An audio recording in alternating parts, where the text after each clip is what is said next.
মমতা ব্যানার্জি কোনো ক্ষমতা নেই, এখানে তৃণমূলের শাসন নেই, ব্যারেকপুরে গুন্ডারাজ বিজেপি নাকি করে রেখেছে। তো তৃণমূলের শাসন আছে, তো তৃণমূলকে তো পদত্যাগ করা উচিত। মমতা ব্যানার্জিকে পদত্যাগ করা উচিত, আর নালে একে তাড়িয়ে দেওয়া উচিত। আর গুন্ডারাজের কথা বলে গুন্ডারাজ শেষ করবে, তাদেরকে প্রশ্ন করুন কি একটা গুন্ডার নাম নিন যে বিজেপি করে।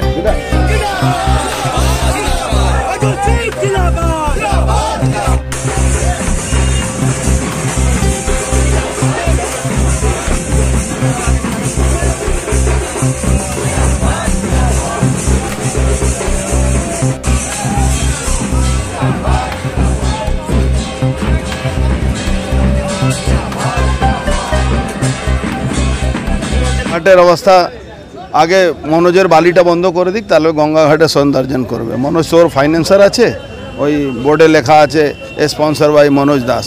তো আগে মনোজ দাসের বালিটা বন্ধ করে দিক, বালি তুললে তো ঘাটটা সৌন্দর্যন হবে না। ও জানে না 116 কোটি টাকা এই ব্যারাকপুরের জন্যে ঘাটের জন্য দেওয়া হয়েছে। সেই টাকাটা রাজ্য সরকার এখনো রেখেছে, কাজ করেনি। ওর কোনো আইডিয়া নেই এই ব্যাপারে। সার্ভিস রিভলভার দুটো কারণে পাওয়া যায়, দুটো কারণ হয়, বা মালখানা থেকে বেরোয়, আর নালে গায়েব হয়, মানে হারিয়ে যায়, আর নালে বেচে দেয়। তিনটে কারণ আছে।